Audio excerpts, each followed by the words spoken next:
Assalamualaikum. We are studying about energy resources. In last lecture, we have studied um, energy history and non-renewable energy resources. Today, we will discuss and see advantages and disadvantages of renewable energy resources.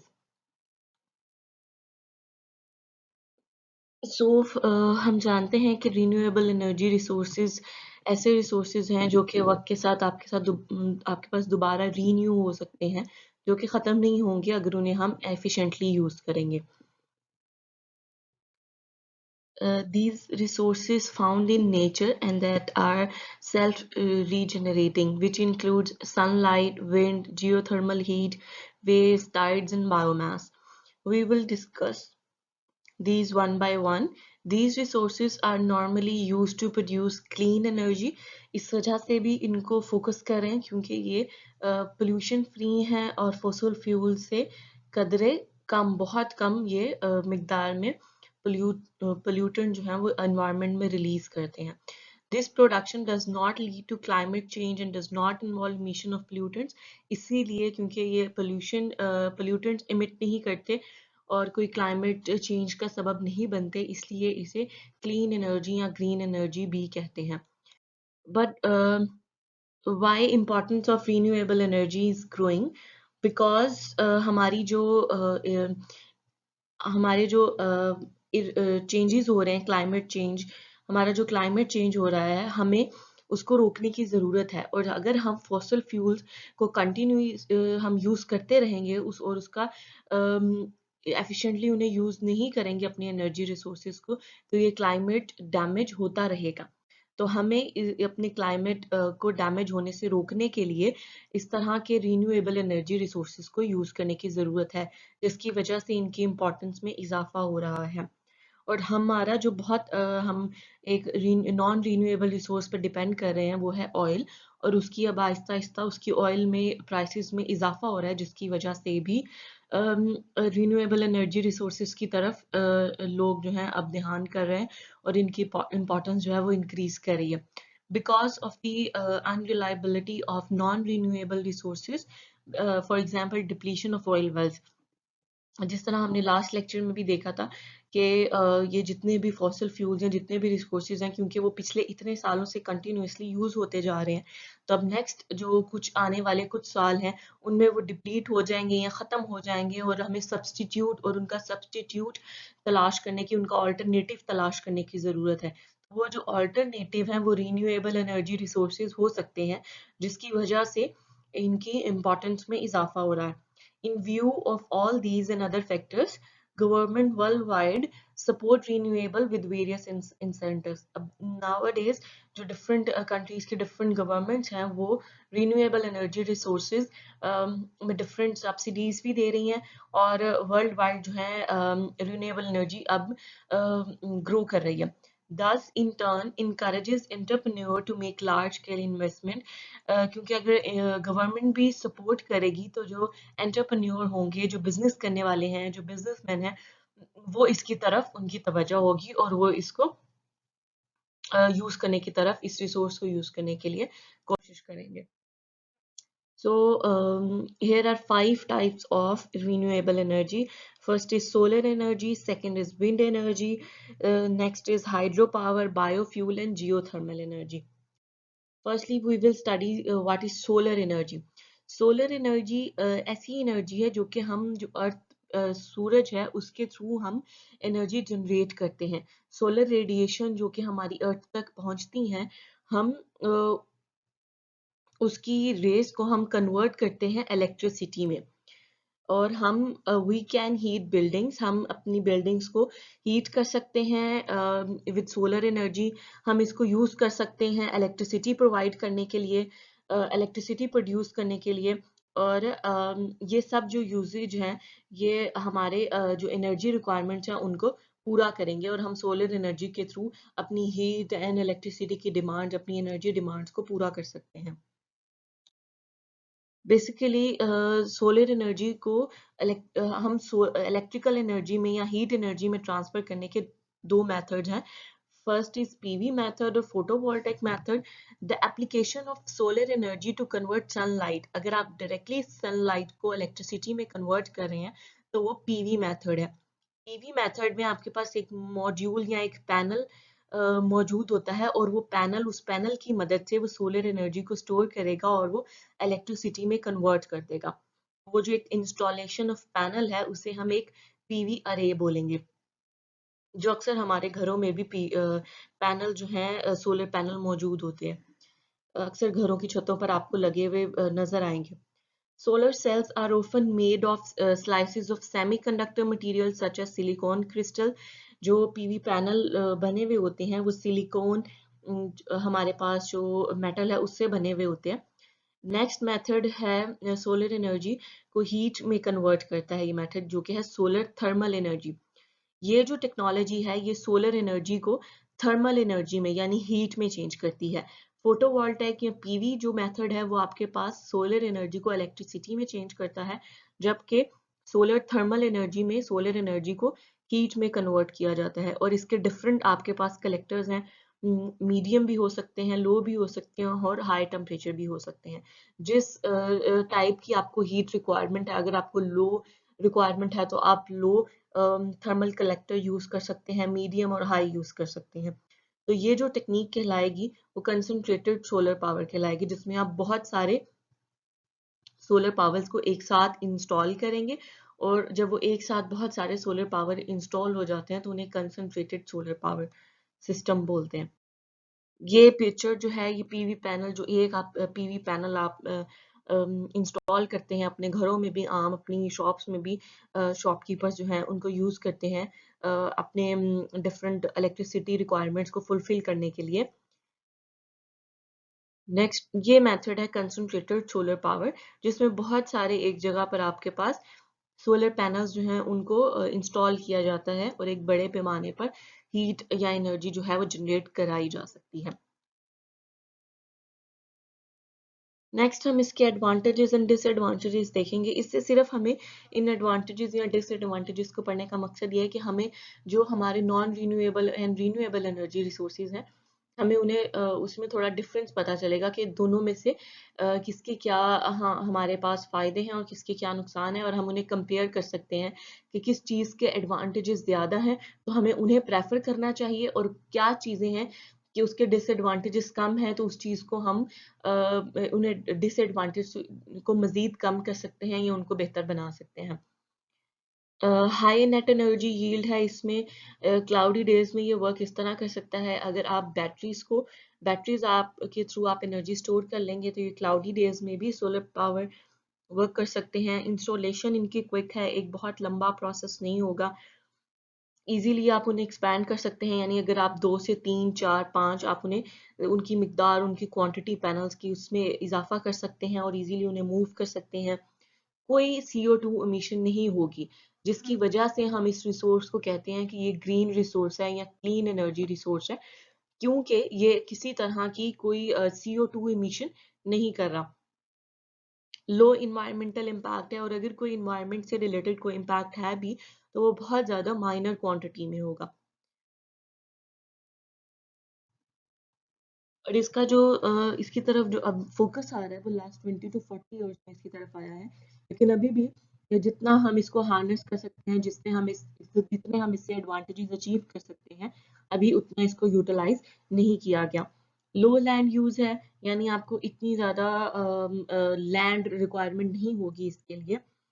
Reduce dependence on fossil fuel. Obviously अगर आप solar energy use कर रहे हैं तो बहुत हद तक आप जो इतनी ज्यादा मिकदार में आप फॉसिल फ्यूल्स यूज कर रहे हैं उसकी क्वांटिटी भी कम हो सकती है. डिसएडवांटेजेस इसका ये है कि आपको सन की असेस होनी चाहिए. ये उन्हीं इलाकों में, उन्हीं एरियाज में, उन्हीं कंट्रीज में ये फिजिबल है जहां पर सन की असेस इजीली हो और ज्यादा अरसे के लिए हो.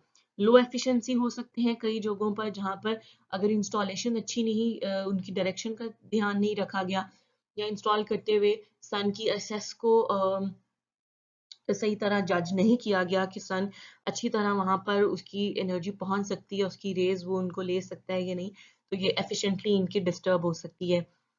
आपको बैटरीज चाहिए होंगी एनर्जी अगर आपको स्टोर करनी है, क्योंकि डायरेक्ट तो ये कन्वर्ट करेगा ही, लेकिन अगर आपने उस एनर्जी को स्टोर करना है ताकि जब सूरज नहीं है और आप उसे रात में फॉर एग्जांपल आप यूज करना चाह रहे हैं इसी एनर्जी के थ्रू, तो वो उसके लिए आपको बैटरी रिक्वायरमेंट होगी। एनवायरमेंटल कॉस्ट इसकी भी मार्केट प्राइस में इंक्लूड नहीं होती, जिस तरह की हम फॉसल फ्यूल्स की पढ़ चुके हैं। हाई कॉस्ट होती है क्योंकि जो इनका इसकी कैपिटल कॉस्ट है, यानी एक दफ़ा जब आपको इंस्टॉल करने पे इनके जो कॉस्ट आएगी वो बहुत ज़्यादा होगी, तो इनकी कैपिटल कॉस्ट बहुत ज़्यादा होगी। High land use solar cell power plants को disturb desert areas. Low land use जो हमने उसके एडवांटेजेस में पढ़ा था, अगर आप स्मॉल अमाउंट में उसको रूफ पे या वॉल्स और विंडोज पे अगर उसको इंस्टॉल करें। और हाई लैंड यूज उस वक्त है जब आप एक पूरा पावर प्लांट बना रहे हैं, तो वो ऑब्वियसली जिस जगह पर आप उसको लगाएंगे वो वहां पे उस एरिया को डिस्टर्ब कर सकती है, अगर आप बहुत कंसंट्रेटेड सोलर पावर लगा रहे हैं तो। डीसी करंट है तो उसको कन्वर्ट करना होगा एसी करंट में भी लास्ट में। सो बेसिकली इसमें जो अगर आप इनको फॉसिल फ्यूल से इसके एडवांटेजेस या डिसएडवांटेजेस को कंपेयर करेंगे, तो आप देखेंगे कि जो इसका इन्वायरमेंटल हिसाब से जो हम वाटर पोल्यूशन और एयर पोल्यूशन हम फॉसिल फ्यूल्स में पढ़ते थे, वो इसका डिसएडवांटेज नहीं है। तो ये इसका एडवांटेज है जिसकी वजह से हम इसको अब आने वाले फ्यूचर में इसको हमें इस पर फोकस करना चाहिए, ताकि जो हमारा क्लाइमेट डिस्टर्ब हो रहा है वो फर्दर डिस्टर्ब ना हो। Next resources hydro power. Water flowing from higher to lower elevations in rivers and streams can be controlled by dams and reservoirs and used to produce electricity. आप पानी से electricity generate कर सकते हैं, जितनी भी आपके पास rivers हैं या streams हैं जो suitable हों, उन पर आप dams या reservoirs build कर सकते हैं और electricity generate कर सकते हैं। और ये एक इस तरह ये एक थर्ड चीपेस्ट रिसोर्स है आपका, जब इसमें इन्वायरमेंटल कॉस्ट भी इसकी मार्केट प्राइस में इंक्लूड की जाती है।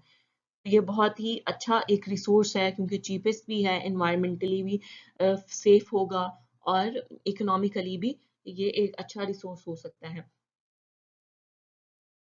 इसी तरह हम वाटर से तो एनर्जी जनरेट कर सकते हैं, इसी तरह जो वेव्स इन ओशन में जनरेट होंगी या टाइड्स जो वेव्स जनरेट होंगी, हम उनसे भी एनर्जी प्रोड्यूस कर सकते हैं। ये पिक्चर इसी हाइड्रो पावर प्लांट की पिक्चर को दिखा रही है कि जिसके थ्रू हम इलेक्ट्रिसिटी जनरेट करवा सकते हैं। हाइड्रो पावर एनर्जी रिसोर्स के भी कुछ एडवांटेजेस एंड डिसएडवांटेजेस जिनको हम रैंडमली कुछ स्टडी कर लेते हैं, जो इम्पोर्टेंट पॉइंट्स हैं। Moderate to high net energy yield है इनकी, हाई एफिशिएंसी है, large untapped potential, low cost electricity. ये एक इम्पोर्टेंट पॉइंट है, इसको आपने जरूर याद करना है, याद रखना है, क्योंकि इसकी कॉस्ट इकोनॉमिकली भी इसकी कॉस्ट इतनी ज्यादा नहीं है और ये चीपेस्ट थर्ड चीपेस्ट रिसोर्स है। लॉन्ग लाइफ स्पैन है, यानी अगर आप एक दफा बिल्ड कर लेंगे तो ये बहुत अरसे तक आपके साथ मौजूद रहेगा। और अगर टेम्परेट एरियाज हैं, मुअत्तदिल इलाके हैं, तो उनमें कोई CO2 इमिशन होने के चांसेस नहीं है। और अगर आप ऑब्वियसली डैम या रिजर्वायर बिल्ड करेंगे तो वो उन स्ट्रीम या रिवर्स में वो फ्लड कंट्रोल करने का भी सबब बनेगा, यानी सैलाब को भी कंट्रोल करेगा, पानी को रोकेगा।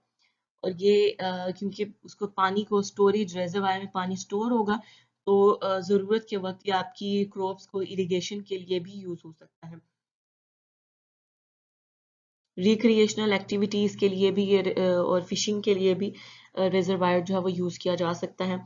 इसके जो डिसएडवांटेजेस हैं उनमें भी जो इम्पोर्टेंट पॉइंट है वो ये है कि इसकी कैपिटल कॉस्ट जो है वो बहुत ज़्यादा हाई, कंस्ट्रक्शन कॉस्ट, यानी जो इलेक्ट्रिसिटी जब जनरेट हो जाएगी और जब वो आगे आप फर्दर सप्लाई करेंगे पब्लिक को, तो तब उसकी कॉस्ट तो कम होगी, लेकिन एक दफ़ा स्टार्ट में जो आपको कंस्ट्रक्शन कॉस्ट है वो पूरा डैम या रिजर्वायर बिल्ड करने की वो बहुत ज़्यादा है। High environmental impact from flooding land to form a reservoir, और कुछ हो सकता है कि कुछ एरियाज में ये एनवायरमेंटल कॉस्ट जो है उसकी इंक्लूड भी ना हो और उनका इम्पैक्ट भी हो सकता है, एनवायरमेंटली भी उनका कोई इम्पैक्ट हो सकता है। और कुछ एरियाज में कुछ रिजर्वायर्स में CO2 इमिशंस भी हो सकती हैं। टेम्परेट एरियाज में नहीं होंगी, लेकिन कुछ एरियाज में, ट्रॉपिकल एरियाज में CO2 इमिशंस हो सकती हैं। और ऑब्वियसली जहां पर आप बिल्ड करेंगे वहां से लोगों को मूव करना पड़ेगा। अप्रोच पीपल का मतलब ये है वहां से लोग एक जगह से दूसरी जगह उनको मूव करवाना पड़ेगा। Decreases fish harvest below dam. कुछ इलाकों में हो सकता है कि आपके पास फिशिंग का जो प्रोसेस है वो स्लो हो सकता है, उसमें वो इतना फिजिबल नहीं रहेगा। तो ये आपके पास एरिया टू एरिया या इलाके टू इलाके भी वेरी कर सकता है कि डिफरेंट एरियाज में डिफरेंट कंडीशंस हो सकती हैं। सो बेसिकली जो हमारा पॉइंट ऑफ कंसर्न है इन एडवांटेजेस एंड डिसएडवांटेजेस पढ़ने में, वो यही है कि कौन जो है वो क्लीन एनर्जी प्रोवाइड कर रहा है ज्यादा। तो अगर हाइड्रो पावर और अगर हम सोलर एनर्जी जो हम पढ़ चुके हैं अगर इनको कंपेयर करें तो solar energy as compared to ज्यादा सेव है hydro power in terms of air pollution, क्योंकि CO2 इमिशंस जो सोलर एनर्जी है उसमें बिल्कुल नहीं है, और जो हाइड्रो पावर है उसमें CO2 इमिशंस जो है वो कुछ इलाकों में कुछ एरियाज में टेम्परेट एरियाज में जैसे कि हो सकती हैं। सो जो इम्पोर्टेंट पॉइंट है वो वाटर पोल्यूशन या एयर पोल्यूशन की टर्म में या कॉस्ट की टर्म में जो एडवांटेजेस और डिसएडवांटेजेस हैं उनको आपने लाजमी जो है याद रखना है। विंड एनर्जी नेक्स्ट हमारे पास फॉर्म है जिसमें हम एनर्जी जनरेट करते हैं हवा के थ्रू, विंड के थ्रू। विंड इलेक्ट्रिसिटी जनरेट करने के लिए यूज होगी। हम एक विंड टरबाइन इस्टेब्लिश करते हैं जो कि कन्वर्ट करती है जो काइनेटिक एनर्जी विंड में मौजूद है उसको मैकेनिकल पावर में चेंज करती है, और हम विंड टरबाइन के जरिए जो है इस एनर्जी को यूज करेंगे फर्दर उसको मैकेनिकल पावर में कन्वर्ट करने के लिए, और फर्दर हम उससे इलेक्ट्रिसिटी या हीट या अपनी एनर्जी रिक्वायरमेंट्स को पूरा कर सकते हैं। और जब अगर आप एक जगह पर बहुत सारे विंड टरबाइंस आप प्रोवाइड कर रहे हैं वो लगा रहे हैं तो वो उसको आप विंड पार्क्स या विंड फॉर्म्स कह सकते हैं। ये पिक्चर दिखा रही है कि विंड टरबाइन किस तरह काम करेगी। तो ये विंड टरबाइन में ये जो आपके पास ब्लेड्स लगे हुए हैं ये विंड को कैच करेंगे और जिसकी वजह से ये जो विंड होगी ये जो इसके ब्लेड्स लगे हुए हैं वो स्पिन करेंगे, और जनरेटर जो है वो इस एनर्जी को कन्वर्ट करेगा मैकेनिकल एनर्जी से इलेक्ट्रिकल एनर्जी में। और ये जो केबल नजर आ रही है ये ब्लैक केबल जो इलेक्ट्रिसिटी यहाँ पर टरबाइन जनरेटर जो है उस इलेक्ट्रिकल एनर्जी में कन्वर्ट कर रहा है वो फर्दर उस इलेक्ट्रिकल एनर्जी को ट्रांसमिशन लाइन के तक पहुंचाने के काम करेगा। और ये जो कंप्यूटर सिस्टम ये जो ब्लैक डिवाइस नजर आ रही है वो कंप्यूटर सिस्टम है जो कि डायरेक्शन ऑफ ब्लेड्स, क्योंकि विंड आप डायरेक्शन मूव होती रहेगी तो उसके सही हिसाब से आपको जो विंड ब्लेड्स हैं उनकी भी मूवमेंट कंट्रोल करनी पड़ेगी। तो ये विंड मूवमेंट कंट्रोल करने के लिए एक कंप्यूटर सिस्टम इंस्टॉल किया गया। ये विंड फार्म या विंड पार्क कहलाएगा जहाँ पर एक ये जगह पे एक खुले एरिया में जहाँ पर हवा बहुत आसानी से चले और बहुत फ्रीक्वेंटली चले, वहां पर एक बहुत सारे आप जगह पर इस तरह के विंड टरबाइन आप इंस्टॉल कर सकते हैं जिससे जिसे आप विंड फार्म या विंड पार्क कहेंगे। फर्दर हमारे पास विंड पावर के भी बहुत सारे एडवांटेजेस एंड डिसएडवांटेजेस हैं। Net high net energy yield यानी एनर्जी जो है वो बहुत अच्छी क्वांटिटी में जनरेट हो सकती है। एफिशिएंसी इसकी बहुत ज़्यादा है और कैपिटल कॉस्ट जो है इसकी इतनी हाई नहीं है, मॉडरेट कैपिटल कॉस्ट है अगर हम कंपेयर करते हैं इसे जो हाइड्रो पावर जैसे और सोलर पावर जैसे रिन्यूएबल रिसोर्सेज से कंपेयर करेंगे तो इसकी जो कैपिटल कॉस्ट है वो मॉडरेट है। इलेक्ट्रिसिटी कॉस्ट भी इसकी कम है, इन्वायरमेंटल इम्पैक्ट बहुत कम है, CO2 इमिशंस नहीं है, कंस्ट्रक्शन बहुत इजीली हो जाएगी, इसको इजीली आप एक्सपैंड कर सकते हैं, यानी अगर एक जगह पे 5 लगे हुए हैं आप उनको 10 तक भी एक्सपैंड कर सकते हैं और वो इजीली हो जाएंगे। और इनको आप एक खुले एरिया में आप इनको इंस्टॉल कर सकते हैं और इवन आप किसी वाटर बॉडी के ऊपर सी के ऊपर भी इसको आप प्लेस कर सकते हैं।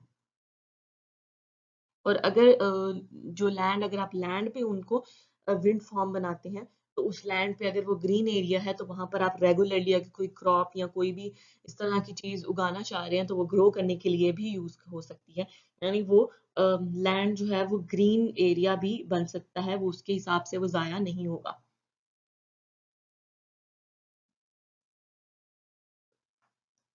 डिसएडवांटेजेस में इसके शामिल है कि आपको ऑब्वियसली विंड की डायरेक्शन का ख्याल रखना होगा, जहां पर हर वक्त आपके पास मैक्सिमम क्वांटिटी में आपके पास विंड चलती रहे और उसी तरह की विंड हो, उसकी डायरेक्शन वो हो जो कि सूटेबल हो, जो विंड जनरेशन के लिए काम आ सके। और आपको बैकअप सिस्टम चाहिए होगा, यानी आप सिर्फ विंड पावर पे आप रिलाय नहीं कर सकते, क्योंकि अगर विंड लो है तो सिस्टम कोलैप्स कर सकता है। एनवायरमेंटल कॉस्ट इसकी भी इंक्लूड नहीं है। विंड फार्म बनाने के लिए आपको एक एरिया लैंड रिक्वायरमेंट जो है वो बहुत ज्यादा होगी। इसके अलावा नॉइस भी हो सकती है, विजुअली पोल्यूशन आपको देखने में लग सकता है कि ये एरिया को पोल्यूट कर सकता है।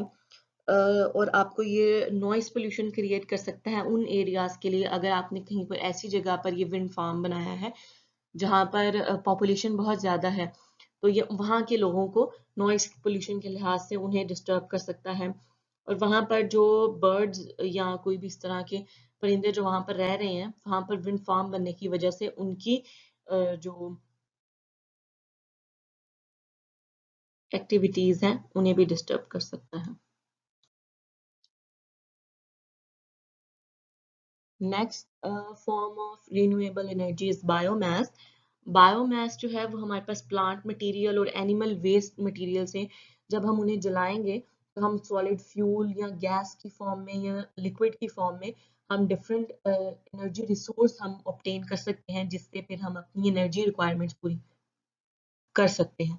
तो अगर वो जो बायोमास से आप एनर्जी यूज करें, वो सॉलिड फॉर्म में अगर आप उसको यूज करें, जला रहे हैं, तो वो हीटिंग एंड कुकिंग पर्पसेस के लिए आप उसे यूज कर सकते हैं और इंडस्ट्रियल पर्पसेस के लिए यूज कर सकते हैं और इलेक्ट्रिसिटी भी जनरेट कर सकते हैं। तो एक फॉर्म बायोमास एनर्जी में सॉलिड बायोमास है, और नेक्स्ट फॉर्म बायोडीजल यानी लिक्विड फॉर्म में भी आप बायोमास को यूज कर सकते हैं।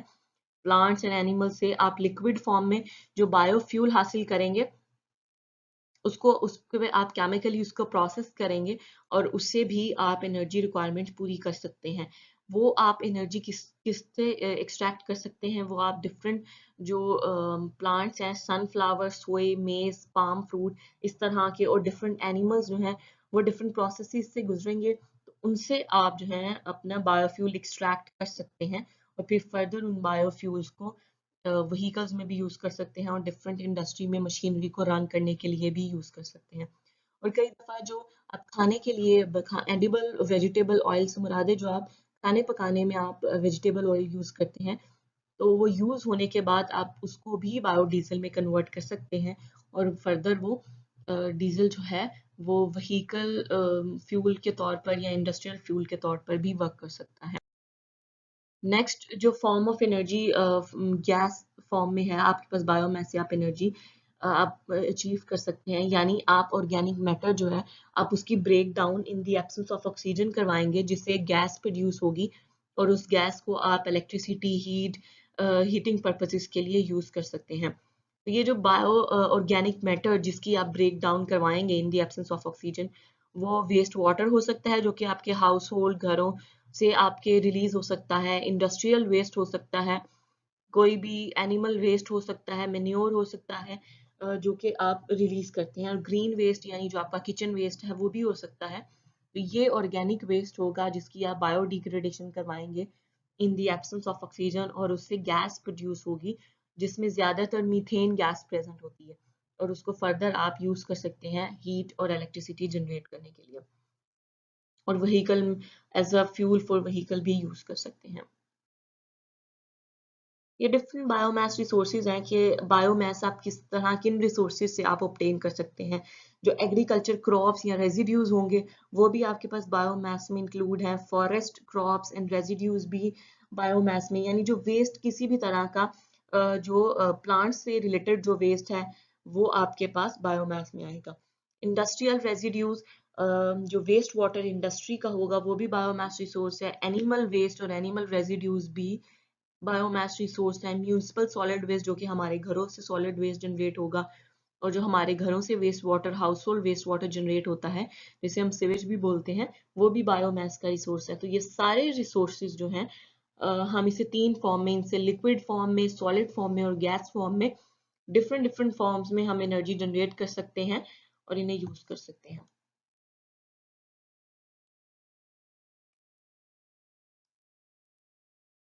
नेक्स्ट हमारे पास इस रिसोर्स के भी डिफरेंट एडवांटेजेस एंड डिसएडवांटेजेस हैं, जिसमें से हम इम्पोर्टेंट जो हैं वो हमारे पास पोल्यूशन से रिलेटेड हैं। तो हम ये जो CO2 से रिलेटेड है उनको जरा देखते हैं कि no net CO2 increase if harvested burn and replanted sustainably, कि अगर आप इसको बहुत अच्छे से यूज करेंगे, क्योंकि इसमें भी आप जला रहे हैं प्लांट रेजिड्यूज को या एनिमल रेजिड्यूज को, वेस्ट को, तो अगर आप उसको सस्टेनेबली यूज करेंगे और उसको सस्टेनेबली बर्न कर रहे हैं तो कोई CO2 इमिशन नहीं होगी।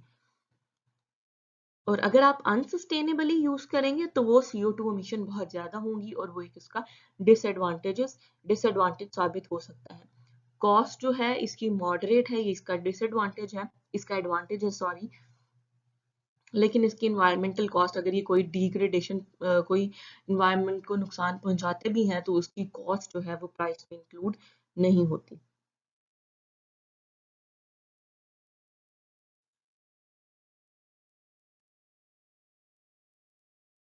Large potential supply in some areas, कुछ एरियाज में जो है बायोमास रिसोर्स बहुत अच्छा हो सकता है, तो इनकी रिसोर्स काफी मिकदार में यानी ये अवेलेबल हो सकता है, तो आप इजीली बायोमास एनर्जी जनरेट कर सकते हैं। इसके अलावा इसका डिसएडवांटेज ये है कि नॉन रीन्यूएबल इफ हार्वेस्टेड अनसस्टेनेबली, अगर आप इसको सस्टेनेबली यूज नहीं करेंगे तो आप इस रीन्यूएबल रिसोर्स को भी नॉन रीन्यूएबल में कन्वर्ट कर सकते हैं। तो ये जो फर्स्ट 3 to 4 पॉइंट्स हैं ये इंपॉर्टेंट है, ये एडवांटेजेस एंड डिसएडवांटेजेस जो हैं आपने इन पर फोकस करना है। Next form of energy is geothermal energy. Geothermal energy जो है वो हम जो जमीन के अंदर, जमीन के कोर में, जमीन में जो हमारे पास सॉइल के नीचे अंडरग्राउंड रॉक्स में जो एनर्जी या हीट स्टोर है, या फ्लूइड में जो एनर्जी स्टोर है, हीट स्टोर है, थर्मल से मुराद ही हीट है, तो जमीन के अंदर जो हीट मौजूद है, स्टोर है, हम उसको एक्सट्रैक्ट करेंगे और उसको अपने डिफरेंट पर्पसेस के लिए, एनर्जी जनरेशन के लिए यूज करेंगे, और इसको स्टोर करके हम इससे हीटिंग पर्पसेस, कूलिंग पर्पसेस और इलेक्ट्रिसिटी पर्पसेस अपने पूरे कर सकते हैं। फर्दर इसकी डिटेल में जाने की जरूरत नहीं है कि वो किस तरह जनरेट हो रही है। हमारा कंसर्न ये है कि ये रिसोर्स इन्वायरमेंटली हमें सेफ एंड साउंड है या नहीं है, ताकि हम इसको यूज कर सकें आगे या नहीं। एफिशिएंसी वेरी हाई एफिशिएंसी है इसकी। नेट एनर्जी जो इसकी कुछ साइट्स पे, असेसिबल साइट्स पे मॉडरेट नेट एनर्जी प्रोवाइड करेगा। CO2 emissions जो हैं इसकी होंगी जरूर, लेकिन वो जो फॉसल फ्यूल्स हैं उनसे कम ही CO2 emissions हैं। लेकिन बाकी जो रीन्यूएबल एनर्जी रिसोर्सेज हैं जैसे कि सोलर और हाइड्रो पावर, जो कि बिल्कुल भी CO2 emission रिलीज नहीं कर रहे, तो उनकी बजाय ये लेस फेवरेबल हो सकता है, क्योंकि ये CO2 emission इसमें हो सकती हैं। और अगर आप फेवरेबल साइट्स पे इसको जियोथर्मल पावर प्लांट्स को इंस्टॉल करेंगे तो इनकी कॉस्ट लो हो सकती है, वरना अगर किसी ऐसे एरिया में आप इनको इंस्टॉल करेंगे जहां पर इनकी कॉस्ट इंक्रीज हो जाएगी तो वो आपको इकोनॉमिकली बेनिफिशियल नहीं साबित होंगी। लैंड को इतना डिस्टर्ब नहीं करेंगे, लो लैंड यूज होगा, इतना ज्यादा जमीन का इस्तेमाल नहीं है, और इन्वायरमेंटल इम्पैक्ट इसका है लेकिन मॉडरेट है। और हो सकता है इसका डिसएडवांटेज ये है कि हो सकता है कि आपको इतनी सूटेबल साइट इसके लिए ना मिले, और अगर आप इसे बहुत ज्यादा यूज करेंगे, रैपिडली यूज करेंगे, तो ये भी डिप्लीट हो सकता है, कमी हो सकती है। एनवायरमेंटल कॉस्ट इसकी भी इंक्लूड नहीं है। CO2 emissions हो सकती हैं जिसकी वजह से हो सकता है कि ये बाकी रिन्यूएबल रिसोर्सेज से कम फेवरेबल हो। Moderate to high local air pollution है, नॉइज एंड ओडोर भी जनरेट कर सकता है। High cost except at the most concentrated and accessible sources, अगर आप अच्छी लोकेशन पर उसके एक्सेसिबल साइट्स पे इंस्टॉल करेंगे तो आपको वो सूटेबल होगा, वरना उसकी कॉस्ट भी बहुत ज्यादा होगी। नेक्स्ट हम जो स्टडी कर रहे हैं वो फ्यूचर ऑफ एनर्जी। अब हम देख चुके हैं कि एनर्जी रिसोर्सेज रीन्यूएबल भी हैं, नॉन रीन्यूएबल भी हैं, उनके डिफरेंट एडवांटेजेस और डिसएडवांटेजेस हैं, जिनमें से फॉसल फ्यूल्स जो नॉन रीन्यूएबल एनर्जी रिसोर्सेज हैं वो बहुत अरसे से यूज हो रहे हैं, और उनके डिसएडवांटेजेस भी air pollution and water pollution के टर्म में बहुत ज़्यादा हैं। तो नेक्स्ट कि हम इसको कंक्लूड किस तरह से करें कि नेक्स्ट जो हमारा फ्यूचर ऑफ एनर्जी हो वो क्या हो, हमें किस तरह से अपने रिसोर्स को यूज़ करना है। तो इस वे में जो डिफरेंट साइंटिस्ट और डिफरेंट एनर्जी एक्सपर्ट हैं वो एक कंक्लूजन पे पहुंचे हैं जिसके थ्रू उन्होंने 3 इंपॉर्टेंट पॉइंट दिए हैं कि फ्यूचर एनर्जी का किस तरह का होगा।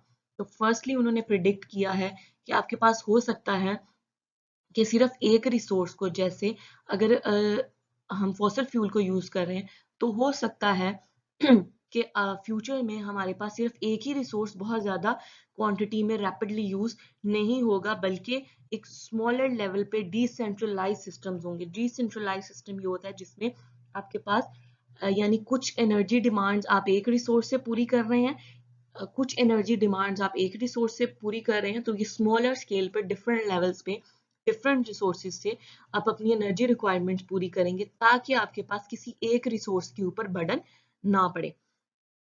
such as wind turbine, fuel cell for cars, household, solar panel, rooftop, solar water heater, small natural gas। ये डिफरेंट उन्होंने एग्जांपल दे दी हैं कि आप ये इस तरह के ये छोटे छोटे डिफरेंट आप smaller point, smaller energy generation system use कर सकते हैं ताकि किसी एक बहुत बड़े रिसोर्स पर, जिस तरह के हमने अपने कुछ सालों में, पिछले कुछ सालों में भी और अभी भी अपने फॉसल फ्यूल्स पे बहुत ज्यादा बर्डन डाला है एनर्जी रिक्वायरमेंट के लिए, तो किसी एक रिसोर्स को यूज करने की बजाय हम smaller decentralised power system future में जनरेट करेंगे।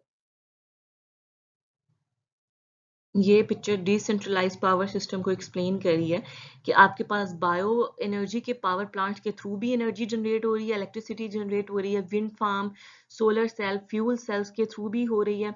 कमर्शियल जो इंडस्ट्रीज हैं, बिल्डिंग्स हैं, उन्होंने भी अपने रूफटॉप पे सोलर सिस्टम्स इंस्टॉल किए हुए हैं, और घरों में जो लोग रह रहे हैं, रेजिडेंशियल एरियाज हैं, वो भी अपनी रूफटॉप पर सोलर सेल्स इंस्टॉल करके अपनी electricity, house hold electricity requirements को पूरा कर सकते हैं।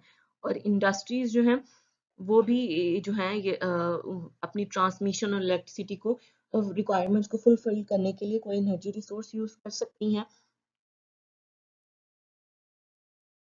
तो यहाँ पर जो आपको ग्रीन लाइन है वो ये दिखा रही है कि ये रिसोर्सेज जो हैं वो इलेक्ट्रिसिटी जनरेट कर रहे हैं, और जो रेड लाइंस है वो ये बता रही हैं कि ये जो कि वो इनको यूज भी कर रहे हैं। तो वो यहाँ पर ये दिखाया जा रहा है कि इंडस्ट्रीज जो है अपना खुद भी एनर्जी जनरेट करेंगी, एक तो जनरेट करके वो एक ओवरऑल सिस्टम में इलेक्ट्रिसिटी में पावर ऐड कर रही हैं, और वो जो रूफ टॉप सिस्टम इंस्टॉल किए हुए हैं वो उससे भी एनर्जी यूज कर रही हैं, और कुछ वो ओवरऑल भी दूसरे रिसोर्सेज से भी एनर्जी यूज करेंगी और खुद भी जनरेट करेंगे। इसी तरह घरों पर जो लोग सोलर सेल्स यूज कर रहे हैं वो अपनी कुछ रिक्वायरमेंट उन household solar cell panel से भी यूज अपनी एनर्जी रिक्वायरमेंट्स पूरी कर रहे हैं, और कुछ वो जो कंट्री जो ट्रांसमिशन सर्विसेज डिस्ट्रीब्यूशन सिस्टम के थ्रू इलेक्ट्रिसिटी प्रोवाइड करी है पावर प्लांट्स के थ्रू, वो उनके थ्रू भी एनर्जी और इलेक्ट्रिसिटी रिक्वायरमेंट्स अपनी पूरी कर सकते हैं। तो ये एक डिसेंट्रलाइज पावर सिस्टम है जिसमें हर रिसोर्स से आप कोई ना कोई अपनी एनर्जी रिक्वायरमेंट पूरी कर रहे हैं ताकि सब रिसोर्सेज जो हैं वो सस्टेनेबली यूज हों, एफिशिएंटली यूज हों, और किसी भी सिस्टम पे बहुत ज़्यादा बर्डन ना पड़े। Second important conclusion is a combination of greatly improved energy efficiency and the use of natural gas and sustainably produced biofuels will best help us to make the transition to a diverse mix of locally available renewable energy resources over the next several decades. ये हो सकता है कि आने वाले कुछ सालों में आपके लिए एनर्जी एफिशिएंसी एक इम्पॉर्टेंट टर्म होगी, लेकिन उसमें आपको नेचुरल गैस और बायोफ्यूल्स को मिलाकर उनके कॉम्बिनेशन बनाकर आप उसको यूज करेंगे एक रिन्यूएबल एनर्जी रिसोर्स के लिए, ताकि वो आपके पास इजीली आप उसे यूज कर सकें। Third, because of their supplies and artificially low prices, fossil fuels will continue to be used in large quantities. कि फॉसिल फ्यूल्स को का यूज आप बिल्कुल भी खत्म नहीं कर सकते, वो क्योंकि उनकी प्राइसेस लो हैं इसलिए वो यूज होते रहेंगे लार्ज क्वांटिटी में। लेकिन हमें जरूरत इस बात की है कि अगर उनसे जो पोल्यूशन क्रिएट हो रही है, हम इस तरह की टेक्नोलॉजी यूज करें जो उसकी एयर पोल्यूशन को कंट्रोल कर सकें ताकि वो हमारे क्लाइमेट को डैमेज ना करें, या उनका डिफरेंट रीन्यूएबल एनर्जी रिसोर्सेज के साथ कम्बिनेशन बनाएं ताकि सिर्फ फॉसिल फ्यूल पे बर्डन ना हो, बल्कि एक ओवरऑल बेशक लार्ज क्वांटिटी जो है वो फॉसिल फ्यूल से अपनी रिक्वायरमेंट, एनर्जी रिक्वायरमेंट पूरी करिए, लेकिन उसको सपोर्ट करने के लिए दूसरे रिसोर्सेज भी प्रेजेंट हों।